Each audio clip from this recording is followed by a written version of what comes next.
If you take all the freight moved around the globe right now, like every single cargo ship out on the oceans, every freight train crossing the continents, every 18-wheeler on the highway. Right, the entire global network. Exactly. Air transport moves less than 1% of it by weight. Which is tiny. It's basically a rounding error. But, well, here's the catch. That tiny fraction, it represents nearly 40% of the value of global trade. Oh, yeah. It is a massive concentration of global wealth. I mean, you were talking about trillions of dollars moving through the sky at any given moment. Yeah. And it's all operating in this highly condensed, incredibly high-stakes environment. It really is. So welcome to the deep dive. Today we are unpacking a stack of logistics materials, specifically the APC CLTD certification texts. Which are fantastic resources, by the way. Oh, totally. And we're using them to explore this hidden, high-speed, and honestly kind of chaotic world of air logistics. We are diving into the literal physical infrastructure of air cargo. The nuts and bolts of it. Right, the unique market structures and economics that actually pay for it all, and, the operational characteristics that make it possible. Because anytime you order a product online, and it just magically appears at your door the next morning. Or like a hospital receives a critical medical device overnight. Exactly. You, as the consumer, are relying on this incredibly complex and surprisingly fragile choreography. It's wild. But to understand how all this high-value freight actually moves, we really have to look at the market structure first, right? Yeah, you have to look at how the network was built in the first place. Because this entire system, it's relatively new in the grand scheme of logistics. Right, compared to ships and trains. Exactly. And it all really hinges on one big shift, which is deregulation. So if passenger planes and cargo fleets are carrying this immense burden today, how did they, get the freedom to build these massive synchronized networks? Because that wasn't always the case. No, not at all. Until deregulation happened, the government dictated the airfares. They controlled the routes. They basically decided who could even play the game. Right. They decided who could enter the aviation market. So the transition away from that heavy government control is what fundamentally changed the topology of global logistics. Okay, let's unpack that. What did it look like before? Well, before deregulation, commercial air routes were largely point-to-point. They were heavily subsidized. And air freight was just prohibitively expensive, right? Oh, insanely expensive. It was used almost exclusively for extreme emergencies, like critical machine parts that were stopping a factory. So when those controls were lifted, what changed? Carriers suddenly had the freedom to optimize.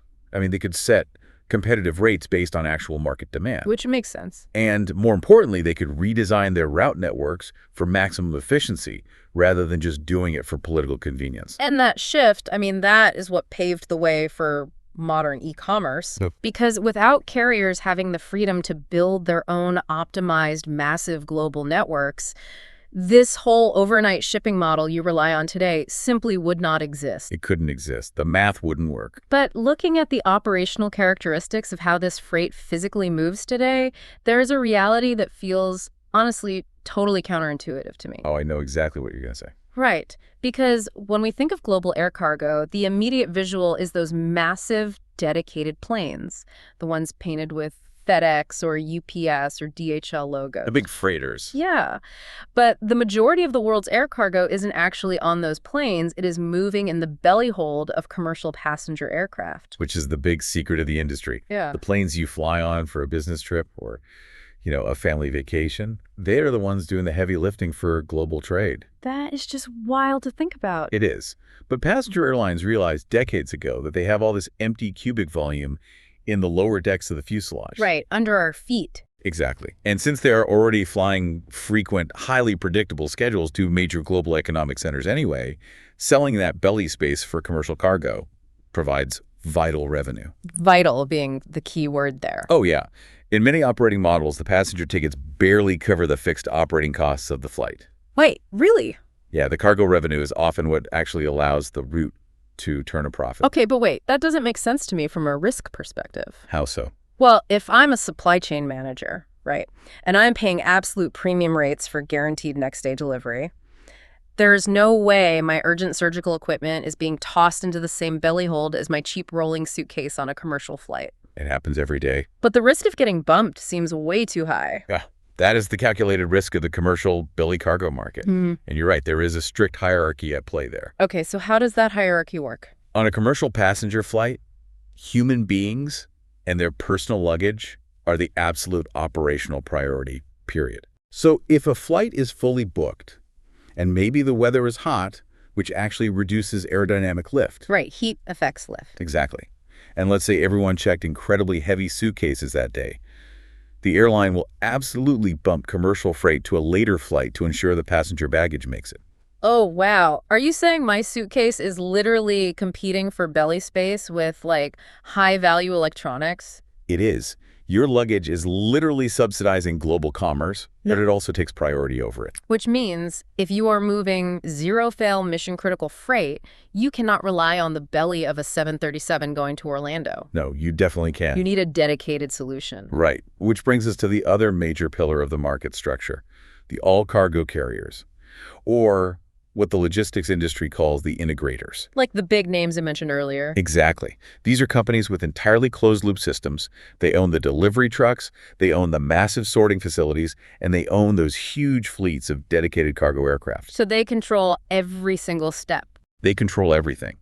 They offer fixed, scheduled, door-to-door service without any passenger luggage interference whatsoever. Because there are no passengers. Right. Their entire business model is selling predictability to that supply chain manager you mentioned. And the way they actually manufacture that predictability is through the hub and spoke model, right? Yes, fundamentally. Because the physical choreography of this is just fascinating. Instead of trying to fly a plane from every single city to every other city. Which would be impossible. You'd need an infinite number of planes. Exactly. So they use these massive centralized hubs. Like if we look at DHL's major North American hub at CVG, which is the airport in Cincinnati, Northern Kentucky, the scale of the sorting operation there is just staggering. It's basically a high-speed synchronized ballet. Think of a bicycle wheel where the hub is in the center and the spokes radiate outward. Okay, I'm picturing it. So in the late evening, planes from all over the continent, those are the spokes they fly into CVG. All at the same time. Pretty much. They land in rapid succession, sometimes literally just minutes apart.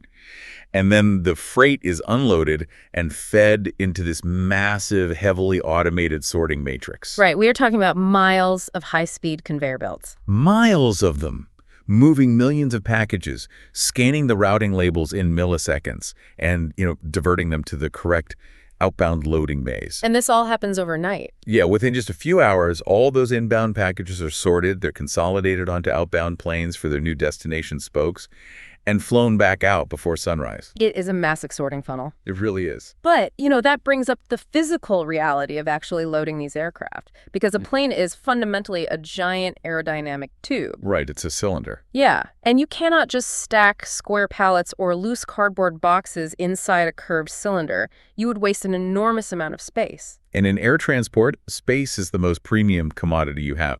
Space constraints really dictate the entire equipment ecosystem. So how do they solve the curved tube problem? The industry uses unit load devices, or ULDs. Okay, the weird-shaped metal boxes. Exactly. They are specialized, shape-shifting aluminum and composite containers.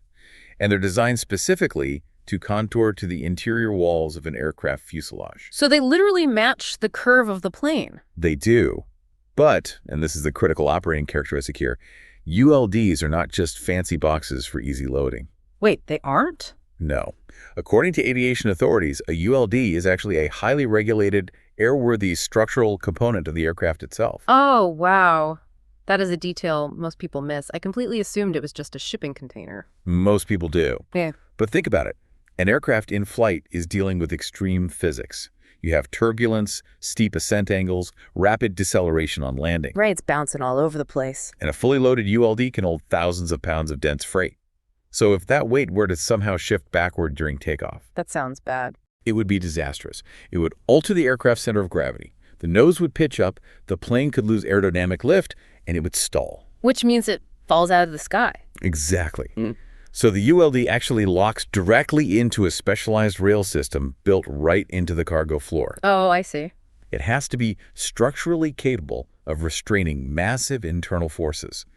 Basically, it protects the structural integrity of the plane from the cargo, ensuring the center of gravity remains perfectly static. Which means every single piece of equipment in this industry, from the aircraft to the sorting belts to these highly engineered ULDs, requires a massive capital investment. Huge amounts of capital, yeah. The financial structure of air logistics is highly unique.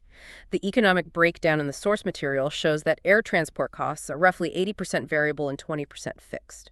Which is so interesting. Contrast that 80-20 split with, like, the rail industry. Right. Trains. Railroads have massive fixed costs. They have to purchase the land, they lay the steel track, they maintain the bridges, they manage every single inch of the physical route. But the air industry doesn't build its own infrastructure. Exactly. The government generally funds the airports, pays the runways, operates the air traffic control networks.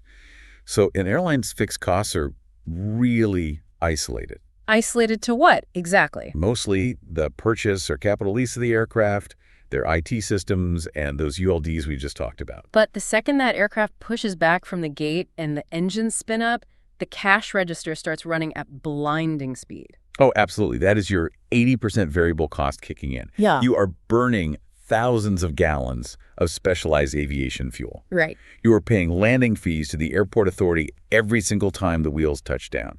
You are paying for constant, heavily regulated aircraft maintenance based on flight hours. And historically, fuel was universally the absolute highest variable cost for any airline, right? Always, without question. But what's fascinating is that if you look at the financials today, a massive shift has occurred in that variable cost structure.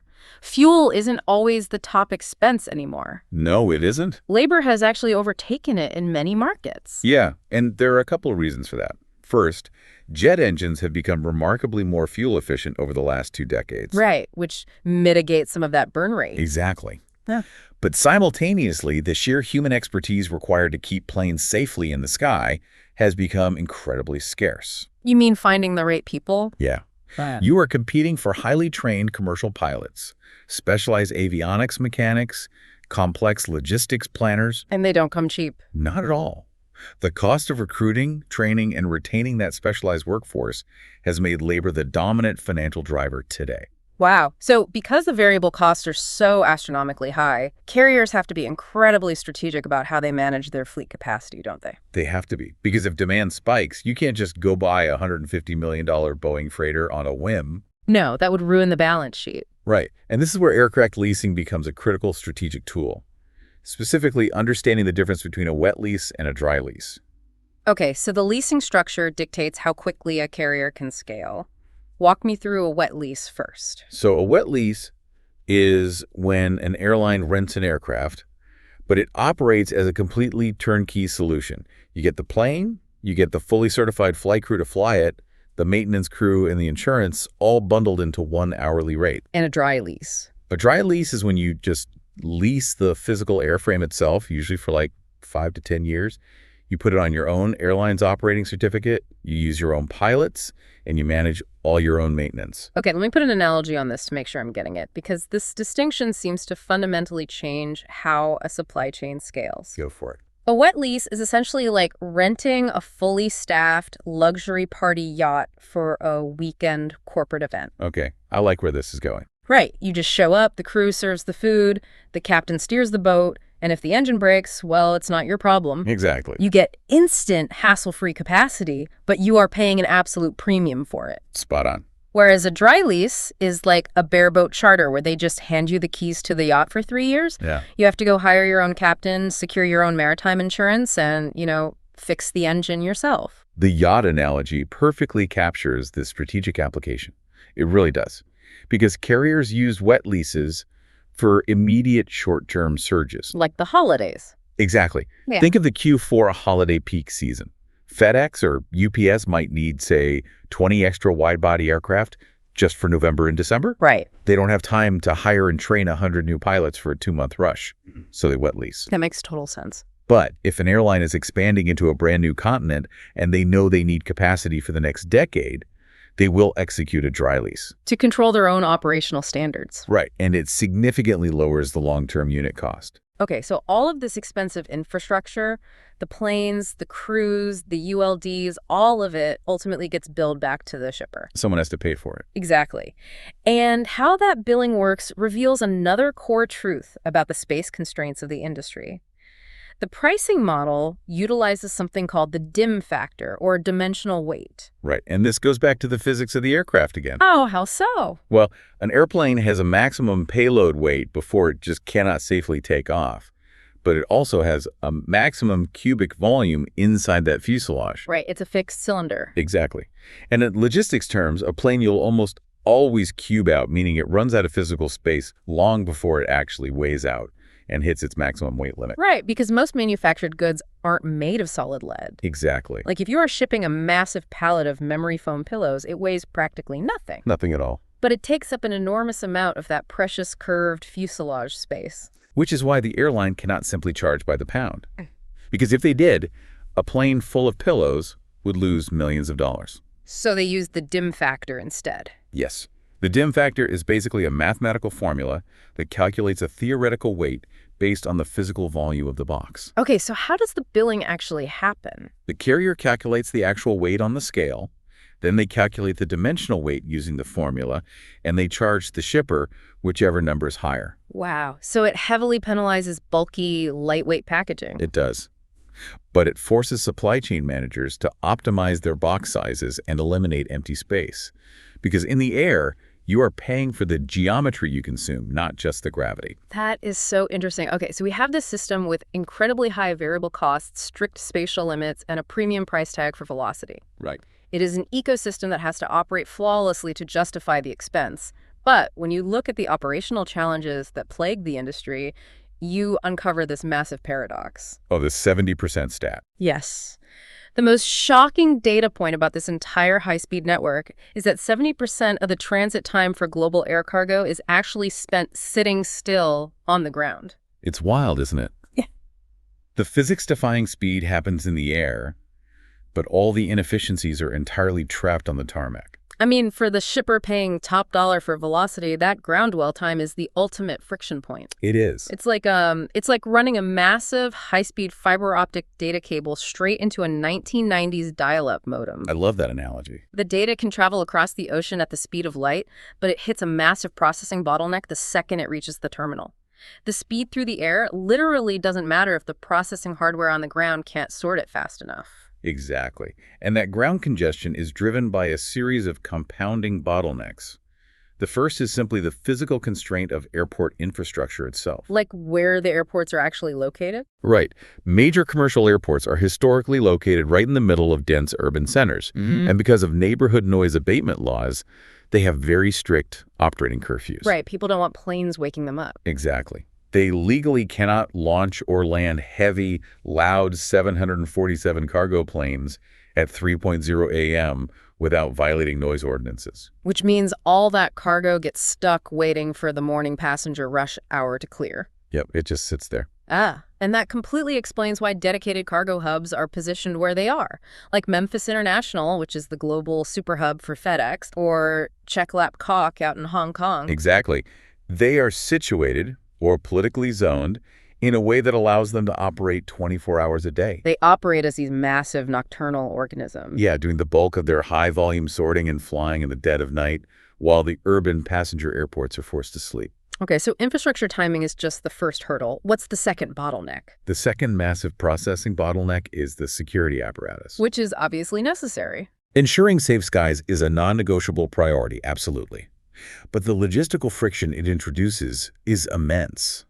Aviation authorities require 100% of freight loaded onto commercial flights to be screened with the exact same scrutiny as a passenger's checked baggage. Wait, 100%. Every single box. Every single box. When you visualize the sheer volume of global e-commerce and manufacturing components moving every single day, the physical manpower required for 100% screening is staggering. It is a monumental task. You have thousands of trucks backing up to staging warehouses. And before a ULD can even be packed, every individual box must clear security. How do they even do that fast enough? The industry relies on highly trained canine units to sniff pallets at rapid speeds. They use massive, non-intrusive radiation scanners that can X-ray entire skids of freight at once. Wow. And they use complex electronic manifest systems that vet the origin of the shipment before it even reaches the airport. But still, every single handoff takes time. Exactly. From the truck to the screening zone to the ULD buildup area to the tug driving it to the plane, every single touch adds dwell time to that 70% ground statistic. Okay, so you navigate the curfews, you clear the complex security screening, you lock the ULD into the aircraft floor tracks, the plane finally pushes back from the gate, and then you run into the one variable nobody can control. Mother Nature. Mother Nature. Air transport is the most weather-sensitive mode of logistics in existence. By far. Like, a maritime cargo ship can navigate heavy seas, right? A freight train plows right through a snowstorm. But commercial aviation is at the absolute mercy of atmospheric conditions. Totally. Fog reduces runway visibility to 0, and you're grounded. Extreme heat reduces air density, meaning planes cannot generate enough lift to take off fully loaded. Right, they have to dump cargo. Or thunderstorms roll in, and they ground entire hub operations for hours. The ultimate display of this vulnerability happened back in 2010. Do you remember the Eyjafjallajökull volcano eruption in Iceland? Oh, I will never forget it. It wasn't just a local weather event. No. It fundamentally broke the global supply chain. Because volcanic ash is one of the most hazardous elements to aviation, right? It is terrifying. Volcanic ash is essentially pulverized rock and glass. And jet engines run really hot. They operate at extreme, immense heat. So when a plane flies through an ash cloud, that microscopic glass melts inside the combustion chamber. Oh, wow. And it immediately solidifies on the cooling turbine blades. It chokes the airflow, and it will literally destroy the engine in midair. That is horrifying. The threat was so severe that aviation authorities had to enact a total paralysis of the airspace. All international air transport to and from the European Union was grounded for 6 straight days. 6 full days. 6 days where the fastest, most critical mode of transport ceased to exist. And the ripple effects were insane. Yeah. Global supply chains that rely on just-in-time manufacturing were thrown into absolute chaos. Right, where auto parts or pharmaceutical components arrive just hours before they are needed on the assembly line. Exactly. Production lines all across the world ground to a halt simply because the airspace over one island was contaminated. It really proves how fragile the synchronization is. But disruptions in air logistics aren't always natural disasters, are they? No, not at all. Highly predictable commercial events can cause just as much chaos in the spot market. Okay, the classic example here from the sources is the autumn release cycle for a highly anticipated new smartphone. Oh yeah, the tech giant drops. When a major tech company drops a new device, they don't trickle them out on cargo ships. They need to move tens of millions of units from manufacturing facilities in Asia to distribution centers globally, and they need to do it in a matter of days. Right, to meet the launch date. To pull that off, they buy up massive amounts of global cargo capacity. They will literally charter entire fleets of planes using those wet leases we talked about. And they'll just buy out the belly space on commercial routes, too. Exactly. And when a single corporate entity absorbs that much cubic volume out of the global network, the available space for everyone else shrinks to near zero. It creates an artificial capacity shortage. Yes. So if you are, say, a mid-sized logistics manager trying to ship a pallet of automotive parts that same week, you are suddenly competing for scraps. And the prices must go crazy. The spot market shipping rates instantly skyrocket. You are either going to pay an astronomical premium to secure space, or your freight is simply getting left on the tarmac. You literally just got outbid by 10 million smartphones. Exactly. It perfectly illustrates the intense demand-driven volatility of the market structure. It really does. So if you synthesize all these operational characteristics, the defining picture of air transport is that it is this absolute marvel of spatial engineering and high-speed synchronization. Totally. It provides unparalleled velocity for global trade, but it operates within a highly rigid framework. It is constrained by severe variable costs, strict physical payload limits, intense ground bottlenecks, and an absolute vulnerability to the atmosphere. It is the ultimate high-wire act of global logistics. The illusion of next-day delivery hides this frantic, deeply complex reality right behind the curtain. It does. But, you know, as we wrap up this deep dive, there is one final data point regarding the future of this industry that presents a massive paradox. Oh, you mean the sustainability metrics? Yes, because as consumers, our demand for velocity is only increasing. We want everything right now. We want our e-commerce deliveries tomorrow, if not today.